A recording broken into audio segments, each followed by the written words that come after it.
Hey, it's Jesse.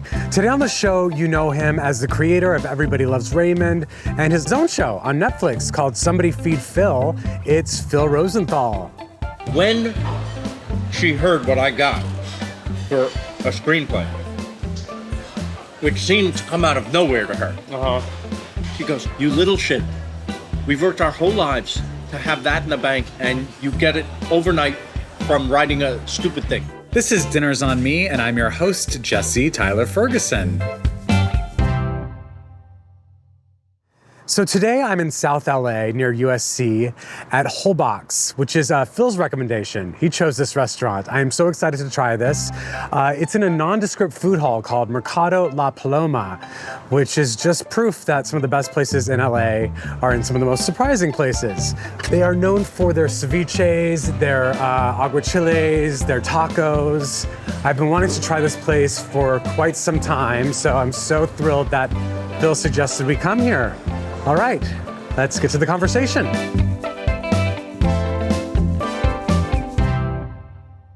I forget, are you in the neighborhood? No, not. I used to be in Los Feliz. Now I live in Encino. Oh, so this is a schlep for you. Oh yeah, but it was fine. Yes? Yeah, I love coming to the areas that I don't get to come to a lot. You get to explore the city. Yeah. I mean, we'll talk about this. We're but this deep is downtown. This is the best food city in America. I think so, yeah. We have the largest population of people outside their native homelands than anywhere in the world. So the most Chinese people outside of China is here. Yeah. The most Thai, the most Ethiopian, Yeah. It's crazy. Yeah. And we have more of them. So they bring their cultures and their cuisines with them. Yeah. Like this guy, it's so 100% authentic to where he's from in Mexico. Right. And authenticity, I think, is a word that's overused because it doesn't necessarily mean great. Yeah. But this guy's great. Where did you grow up? Right outside of New York, right in Rockland County, which is half an hour north. Right. Right. And then I went to school at Hofstra on Long Island, studied theater, moved into the city. Washington Heights, I lived because the rents were cheaper. I'm older than you, so I spent, let's see, in the 1980s, you could get an apartment in Washington Heights, Manhattan, A train, 15 minutes to Midtown. That's right. $300 for a one bedroom that you would split with somebody else, and now you can afford to be an actor in New York. Right. I know those times have changed. Yep. Yeah. I don't know how people do it. I don't know how people live in New York. I don't know how people live in Los Angeles. Weren't your parents living in New York? I was born in Queens. Right. Then we moved to Riverdale in the Bronx, Okay. which was nice, until I was 9, and then got a little house, 1,000-square-foot house in New City, New York, in Rockland County. Right. And that's where I lived till I went to college. Wow. And it was great. Yeah. Suburban life. And in episodes of of Somebody Feed Phil, Yeah. you do when your parents were still with us, you would do these wonderful little tags with them, and it looked like they were in an apartment in New York City. That's right. I moved them. My mother, her great love was the opera. Yes. And she was a Placido Domingo groupie. She loved him so much. She loved Joan Sutherland. She loved just the whole lifestyle of the Metropolitan Opera. Yeah. So I bought them an apartment across the street. Oh, they lived across from the Met?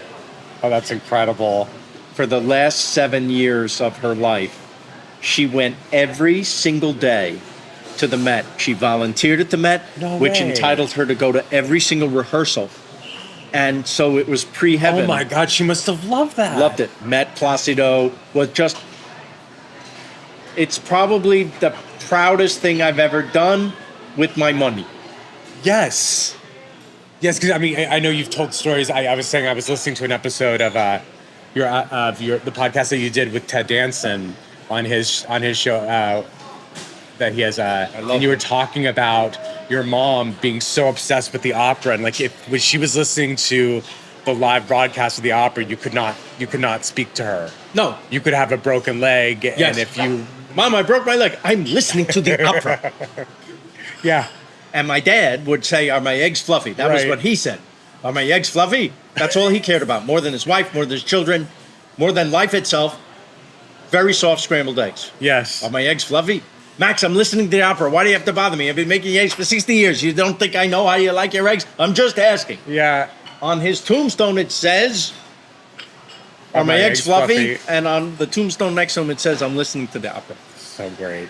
So great. How are But you guys? this is Gilberto, Hey, my welcome. friend. Thank you Welcome. for having us. So nice to see you again. It's so nice to meet you. Nice meeting you Welcome too. to I'm so Holbox. thrilled to be here. Thank you. Thank you. We're excited to have you guys. What are we doing today? Whatever you want us to do. Like, That's a question for you. Yeah. yes? Yeah. Perfect. Anything? Anything. And everything? Anything and everything. We're gonna do the complete Holbox experience. We're gonna start with some raw items, some ceviches, tostadas, and then we'll work our way to maybe some tacos. I'm so I'm excited. so excited. All right. So it sounds like you guys don't need these. No. Huh? But just, do you want something to drink? I'm good with water. What do you Yeah, like? water's great for me We also have too. a really good sparkling lemonade. Well, I'll take a Have you tried sparkling the lemonade. I try that and the water. Sparkling lemonade. I'll do the and exact water. same thing. Yeah. Yeah. We need Fantastic. both. We'll be Yeah. back. Thank you. Michelin star restaurant in a food hall It's right above downtown. your head. Yeah, I mean, look this at is that. great. Come on, there's a line here. One of the reasons I wanted to do this with you here is because I knew we could cut the line if we did a podcast. That's right. That's right. Listen, I'm no dummy. That's why I do the show. There are certain hacks in the world, and we've found them. How do I get into the best places in the world? What if I put them on television? That's right. That's right. You walk in with a camera, It's sort of a you- long way to go to cut the line, but listen, it's worth it. Took and me we 10 all- years to get that show, by the way. Did it really? And that was after Raymond. 10 years. Somebody Feed Phil started on as a PBS show, right? Exactly. Okay. Nobody else And so that wanted was it. 10 years after Yes. Raymond. No Yeah. one wanted it. No. And tell me about, because I But, actually oh, haven't. Oh, that's a big lemonade. That's a mason jar of lemonade. Wow. Thank you so much. Let's taste it. We were just talking about how it took me 10 years to get Somebody Feed Phil. But I tried to make another sitcom after Raymond. They didn't want it. I thought that was my purpose in life. Raymond was on 9 years. I thought, I guess I was put here to make sitcoms. Nobody wanted, not even the spin-off of Raymond they didn't want. What was your spinoff going to be? What did you pitch? Robert. So Robert and my wife, Monica, Uh-huh. they were established on the show. And not only that, but her family was established on the show. Fred Willard, Georgia Engel, Chris Elliott. They were in 30 episodes of the show. They were proven. Yeah. You know why they said they wouldn't give us more than a pilot? Everyone was over 40. Wow. They said the business changed during the 9 years of Raymond. But you were a hit from the beginning, Raymond. No, You weren't? no, we were on Fridays at 9:30. There wasn't a Really? hit in that slot since Gomer Pile. Really? When did Raymond become a hit then? It's slow, very slow. Like we were in the 80s in the top 100 of shows Okay. when we started. The advantage of that was no one expected us to do well in that time slot. Uh-huh. Now they had something crap out on Monday nights, and the head of the network said, well, I'm going to give you 6 opportunities on Monday nights after our hit show, but if you don't perform there, you could go home. What was your lead-in? Do you remember? The Cosby Show of CBS after the Cosby Show of the 80s. Right. And then we went up, not only from where we were on Friday, but up from his show. And then we got really nervous that first week because we thought, oh, well, they sampled us. Now we'll go down next week. And then we went up. Yeah. And that's when we knew, and then we were there. You found the right place. Year 3, they moved us to the Murphy Brown slot, which was 9 o'clock. And we were nervous again because we were opposite Ally McBeal and Monday Night Football. And in 3 months, Raymond was beating both of them. Wow. Crazy. Did you feel a lot of pressure? Because there is a point Yes. when your show becomes so big, and we felt this with Modern Family, that you Yes. become the building block that they build Right. other things on. Exactly. And so these other shows are looking to you to like do well so that they can do well off of your audience. Oh, I didn't care about that. I didn't care only about it. cared that we were good to be good. Yeah. That we just want, all you can do is the best you can, Yeah. right? So that's all we were focused on, and we cared very much about it. We stopped looking at the numbers so much because we felt a little secure, as you must have. How many years? 11. I don't know how. I know. We stopped after 9 because we wanted to stop. Did you guys stop at the? I think we wanted to stop at 10, and the network wooed us to do another season. But you said that has to be enough. That was it. Yeah. Because you run out of ideas. You do, and you start to recycle. You don't want to do that. Yeah. But, I was told by a network executive, you can quit. As long as I have the cast, I don't care if they read the phone book. Oh, wow. Like, you're disposable. The writer is disposable. But you stayed on the show the entire 9 years, right? Yeah. Yeah. But I said that has to be it. And they went around my back. They talked to Ray to see if he would stay. But thank God he felt the same way. Yeah. I mean, it would have been... the soul of the show would have been lost. It's astonishing that they think that it wouldn't have been. Sadly, there are shows, we all know what they are, where the writing didn't seem to matter. Yeah. Or doesn't seem to matter. Yeah. There are certain shows that are on right now that have been designed as wallpaper. Mm-hmm. I heard a note from a major streamer to a showrunner. She told me this. Make shows for second screeners. Meaning, what's the first screen in your life? Your phone. And so something that they can watch while they're just scrolling. Yes. So as long as there might be beautiful girl, fashion, foreign location maybe, whatever it is, make it so the story it doesn't need to be followed. Maybe repeat what the show is about over and over during the show so that you can look away and come back. And damn it if that's not working. That's really depressing. Especially if you studied theater in school. Yes.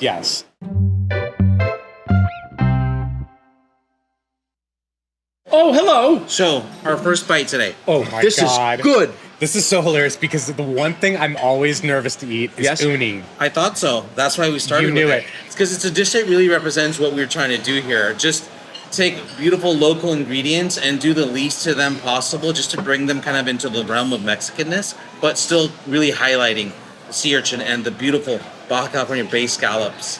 Fantastic. Hope you guys enjoy it. I'll bring you some spoons so you can eat it. Oh, don't you dare eat that uni with a fork. Spoons. You'll want to get every drop. All right, look at this with the salt. Oh my God, look. Come on. Uni is, I'm going to be honest, it's the one that I'm like, I don't know. You're going to know. That's great. That is very good. So, life is good. Don't only have to spoon it completely. You can eat it with tostadas. This is something that I really love that we make here. They're called tostadas raspadas. Made from scratch from hand-pressed, freshly made masa. They're thinned out and then dehydrated. It's a whole thing, traditional tostada making technique from Jalisco. Sounds like me on a Monday night. Thinned out and dehydrated. This is spectacular, Gilberto. This is... if you were in a 4-star restaurant and you got this, you'd be very happy. Look at where we are. I know. That's LA. You must be so happy doing your show and like being able to travel the world and have incredible meals. I love doing this podcast for the very same reason. I get to meet and have conversations with incredible people that I admire, and then also share an unbelievable meal with them, showcase these great restaurants. It's a great scam. But the episode I watched before meeting up with you, because I hadn't seen it yet, was your tribute episode to your parents, Max and Helen. And it is... we got to talk about that. I'm literally wearing a hat with their name on it because you have opened a restaurant here in LA that I got to go to a few days ago with one of my other guests on my podcast, Ted Danson, mutual friend of ours. And first of all, congratulations. The place is doing so well. Thanks. There are people lining up starting at like 7:30 in the morning. Beyond my wildest expectations. Were your parents good cooks? No! Terrible. So where did all this nostalgia come from? The only fluffy eggs that my dad liked, yeah. which seemed to be enough, and she made a good matzo ball soup. Everything else... Oh, yes. Well, and you had Daniel Ballou come out and taste her matzo ball soup. That's it. And he gave it a stamp of approval. and then added some of his own ingredients to Yes, some dill and my mother was oil. delighted because she loves dill, and she understood that Daniel Boulou was there giving her a little dill oil that came from his kitchen. And your dad was saying, And no my dad, thanks. would you like? And he goes, So that good. describes them perfectly. In fact, our hot sauce at the diner is Yeah. Max and Helen's not for me hot sauce. That's hilarious. The only spice we had in the kitchen was salt. I mean, it is pretty remarkable that now they have a diner named after them. That happens to be currently, at this very moment, what I consider the hottest restaurant in Los Angeles. I think so. Yeah. I think it feels like that. Like Yeah. on the weekends, it can be 8-hour wait, which is stupid. It's I wouldn't wild. wait. But people do. I mean, it's nice in that you can come up, leave your name, and they'll call you when Yes. it's ready. Yeah, people but aren't it's a waiting small on the- place. yeah. 40 seats inside, another 40 outside. Yeah. So I And the get walls it. are covered with photos of your parents. My parents and what the neighborhood looked like 100 years ago. Right. Because the whole point of a diner, the reason, besides that comfort food that we love, is it creates a community, literally creates the community of where you live. And this is disappearing from America. Yeah. So I feel like if we lose communities, we lose the country. So I'm going to fix everything with the diner. You're off to a good start. Well, I'd be very happy if anybody wants to open a diner in their neighborhood. Yeah. Because it seems to work. People crave, first, especially today, a little bit of comfort, Yeah. just a little niceness, and the feeling that we're not alone. Oh boy. Oh. Oh Wow. So there's a very strong culture of concha, as we call it in Mexico, which just refers to any type of, bivalve things in shells. This one is a little combination of two different regions. The strongest culture for bivalves is in Baja California, but the style of sauce, this is a cocktail sauce that we're using for this one, is 100% inspired on my hometown of Merida. This is a Yucatan style cocktail sauce. There they make it with ketchup, hot sauce, and orange soda, Fanta. Our No. version is kind of a play on that, and it's a homemade sweet and sour tomato sauce, fresh squeezed orange juice, and house-made chile costeño sauce. East Coast surf clam cocktail. Thank you. But when you started off, I mean, you sold your first script to HBO, right? Mm-hmm. But that was not made. That show was not made. What was that show? It was a movie. It was a movie. I wrote with a friend of mine from high school, How old were you? 27, Okay. because I was acting until then. And then when I was 27, two things happened. My friend came over to my house with a word processor. He had already established himself a little bit as a writer in LA, but he didn't like working on other people's stuff. He said, want to write my own thing? You're funny. Let's write a screenplay. I don't know anything about a screenplay, how to write it. He goes, you're funny, don't worry. I know the structure. Yeah. So we write a screenplay about a suburban detective, and we set it in New City, New York, where we both grew up and went to high school. We write it for Alan Arkin, who's our favorite actor at the time, in 1987. And at the same time, write the screenplay. I had $200 in the bank. I'm not exaggerating. Yeah. We sold that screenplay to HBO in 1987 for $70,000. This was like $70 million to me. Yes. Hi guys. Hello. Hello. Sorry to interrupt.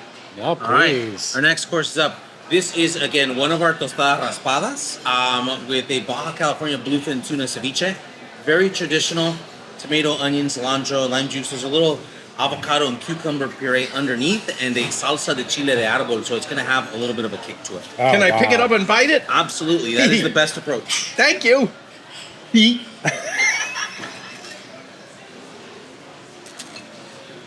Wow. Come on. Lemon. Have you always eaten with this much joy? No.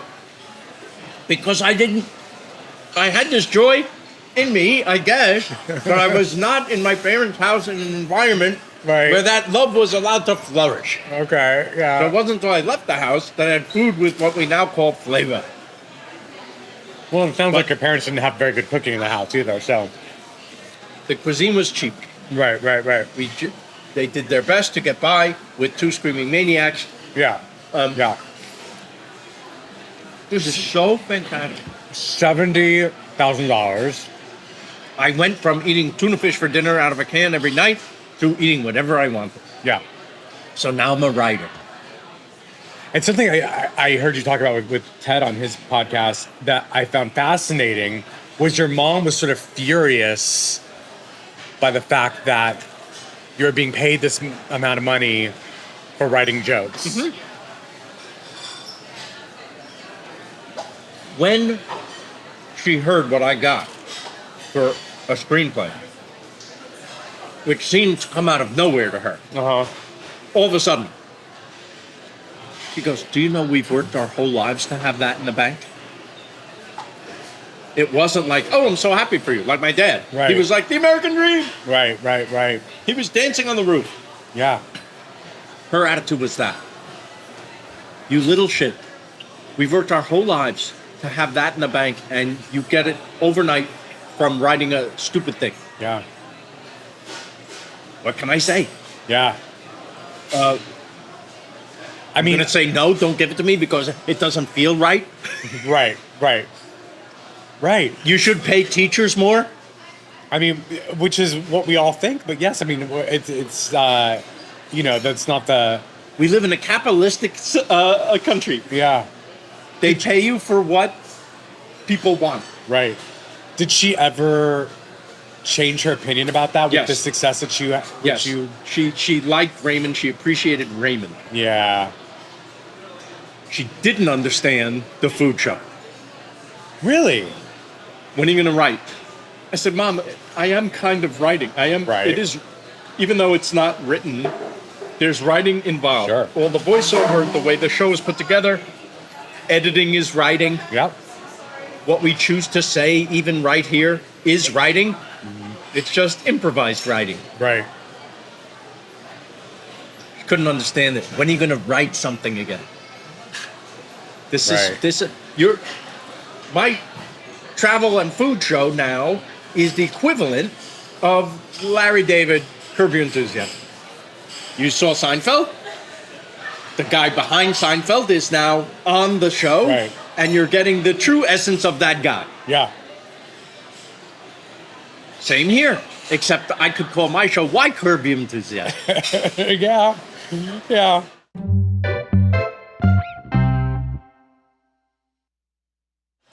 I was thinking about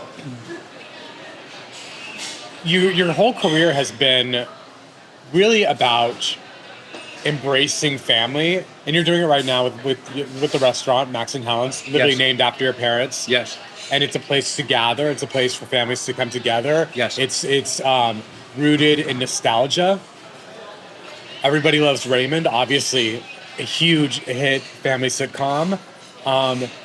And now what you're doing with your travel show, which I think is so interesting, it's about going to places and discovering other families, other family structures, and celebrating the way they eat. And for someone who I think I've read that you were pretty much a homebody as a kid. Yeah. You're traveling to all these incredible places in Yes. the world now. But I love that this sort of theme of family and coming together and really around a table is something that has really resonated through your entire career. I mean, have you ever stepped back and kind of acknowledged that is a common thread in your storytelling? It is. It's the thing I love most about life and people. Yeah.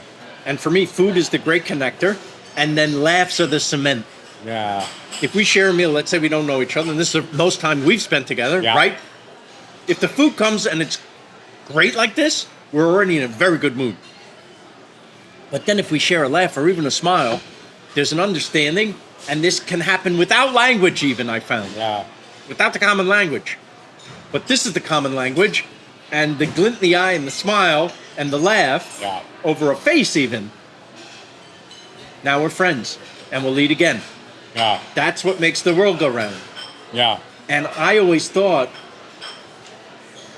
the people that want to build a wall, I always say, how about a table? That's what we need. Mm-hmm. Need a bigger table. Yeah. Because that's where we all truly come together. And it's such a cliche, but we're all the same. Yeah. Yeah. That's what I find. the differences are really superficial. Underneath it, oh, you love your kids? Oh, how novel. Right, Right? right. We all want the same things. We want to be happy and healthy. We want our kids to be happy and healthy and have a better life than we had.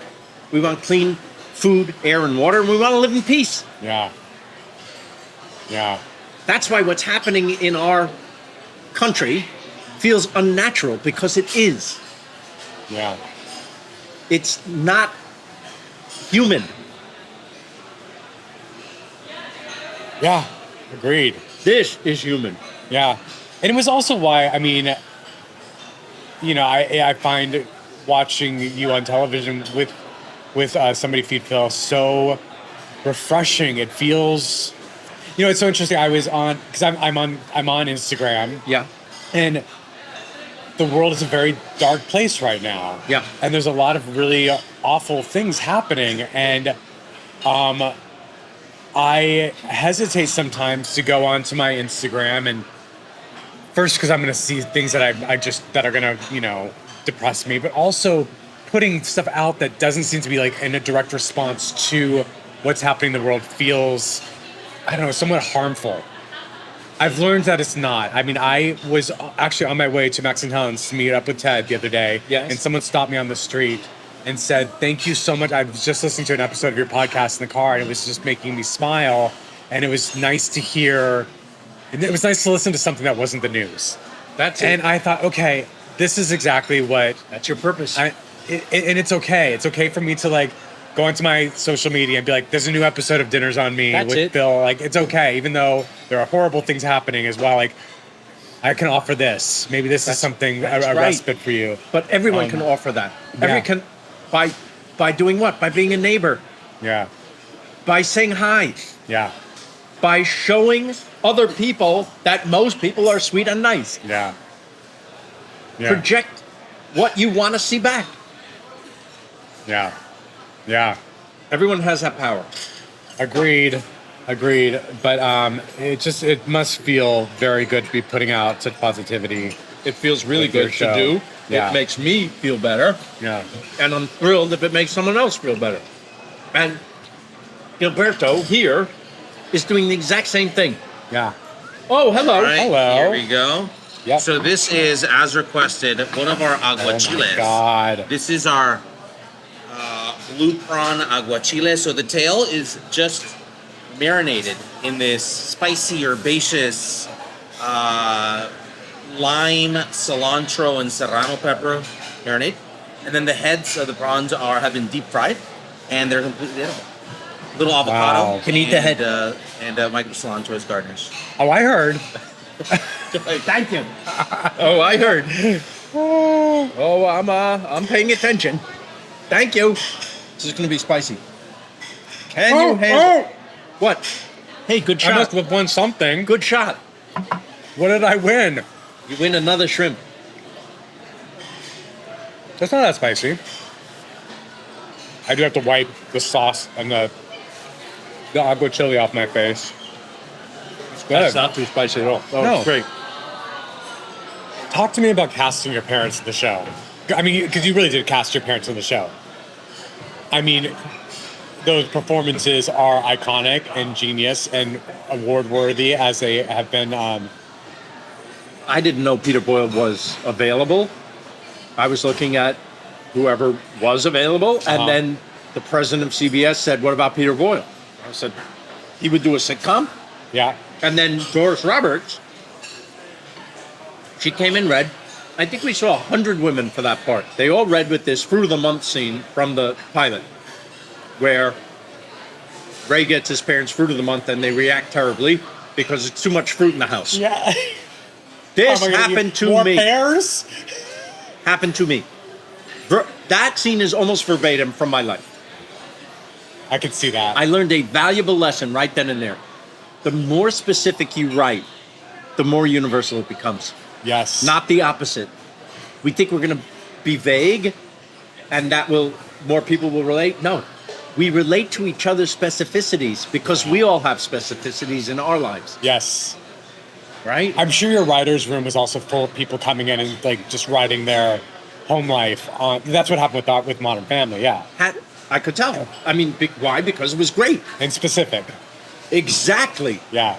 Dick Van Dyke Show, Carl Reiner. I never forget this.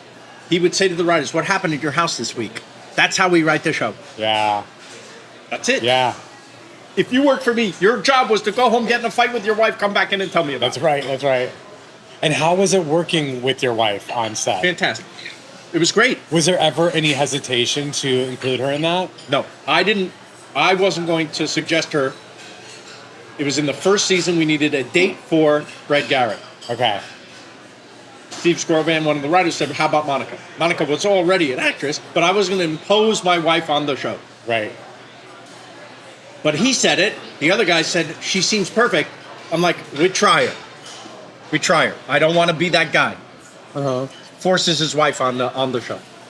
And then she was fantastic, and the audience loved her. Mm-hmm. And then it just slowly grew until she was a regular on the show in the last couple seasons. It was really sweet. Mm-hmm. And we love sharing this together. Yeah. It was nice. And I love having her on Somebody Feed Phil as much as possible. Yeah. I love having my kids on the travel show too. Yeah. Yeah. Well, to fast forward a little bit, to speak about, it's such a family affair, Max and Helen's. Yes. You have your daughter working there, Lily. This is love story. Your son-in-law is the chef. So again, this seems like nepotism too. But listen, if he's great, you have to be undeniable. Yeah. But to see her and Mason running this thing together, it's like their first kid is this diner. It opened the week they got married. No way. They were working the diner. They're newlyweds. Yeah, October. Oh my God. The day after they got married, we had the going away brunch at the unopened, as of yet, diner. For all the people. We laid out all the food on the thing. Yeah. On the counter.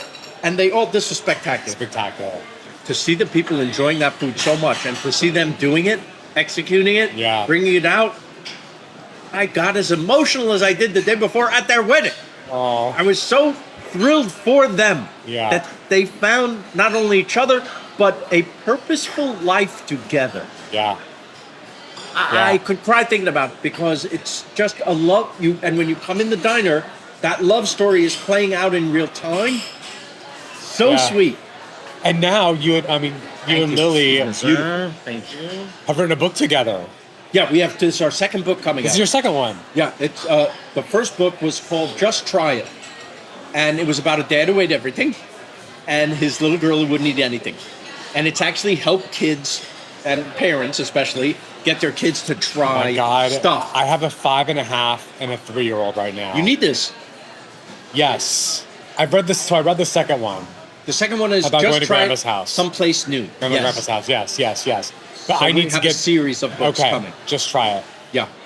Such an important message for kids. For adults we're too. saying it every morning. By the way, how many grown-ups won't try a bite of food? Right. I don't eat raw fish. Right. I don't eat this. I don't eat that. Yeah. And it extends to not trying a new idea. Can you? Ooh, what's this? Okay. I know. We are done with I know the this. lime juice, ceviches, completely changing piece here. This is looks one of our hot food incredible. items. These are smoked kampachi taco. Now, this taco is also a really great representation of what we like to do. Inspired on a Mexican smoked marlin taco from northern Mexico. But we use kampachi, which is a much more sustainable fish. And we specifically only use the heads and the collars for this one. For us, it's a really great way of utilizing all of the fish, especially the underutilized parts. Smoke the heads, applewood smoke, you pick the meat, you stew it with chiles and aromatics, and then that is the guisado that goes inside the blue corn tortilla along with some locally made Oaxaca cheese and a peanut salsa macha. This is going to smoke your head. This is one of the great dishes in this city. Is it? I was going to leave, so but excited. I just want to continue hearing this. I'm so excited to try picking it up. I'm picking it up. Okay, I'll pick mine up.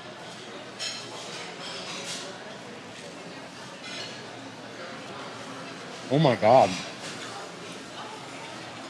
That's so good. Right? where are you in your filming? Are you about to do another season with? It may not be on Netflix. It might not be on Netflix. Nope. We never know if we're getting picked up. Really? From one season to the next, even though we've been there a long time. New people come in. Right. They want different things, or they don't care about the past. You've seen this. Yeah. Studio executives want their name on a thing, Yeah. their creations. Yeah. I don't know.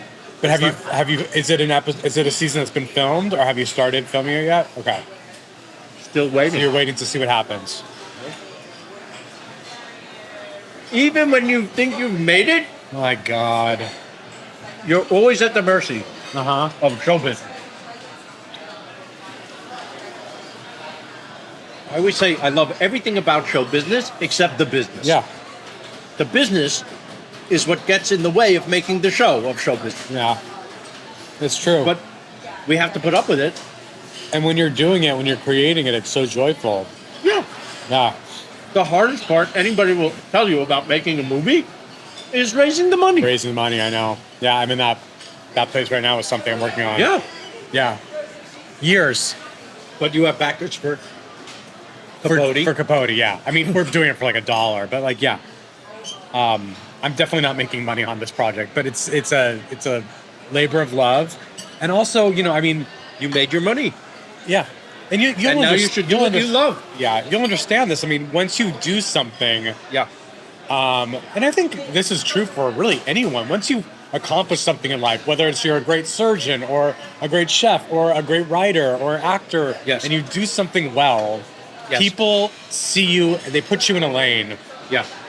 and they see you only as that thing. And it really, in order to change lanes, and first of all, you got to put the blinker on, so you got to decide you want to change the lanes. Yes. But then you have to be the one in the driver's seat doing the actual moving. No one's going to move the car into the other lane. You're You have to describing do my it- whole yeah. journey. And so that's where I'm at with this play. It's like no one would see me doing this part, and so I have to be the one to show people that I can do it. Exactly. And then we'll see what happens from there. It's going to be successful because you are going to make it so. But yes, that's why it took 10 years after Raymond to Yeah. get the travel show. Yeah.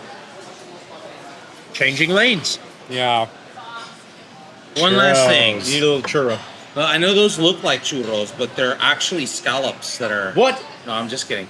They're regular churros would've with believed you. chocolate sauce, cinnamon Yeah. sugar. Yeah. That's Thank you so much. Yeah. Oh, thank you so much for doing this with me. Thanks for bringing me here. This is incredible. I've loved you for a long time, and now here we are. Here we are. It's just the beginning. Thank you. Thank you for doing this. I'm gonna have to last Churros, everybody. Churros. Oh, yeah. This is for you and your kids. I don't know how they feel about going someplace new, but that's for them. They love Grandma's house. Great. Look, and that's me and my daughter on the back. So sweet. Oh, look, look. Oh. So sweet. This episode of Dinners on Me was recorded at Holbox in South LA. Next week on Dinners on Me, you know her as a dance judge on World of Dance, from films like Step Up, and as firefighter Bailey on the ABC series The Rookie, it's Jenna Dewan. We talk about her journey from backup dancer to #1 on the call sheet and the pressure to pick a lane, plus navigating a public breakup and finding love again.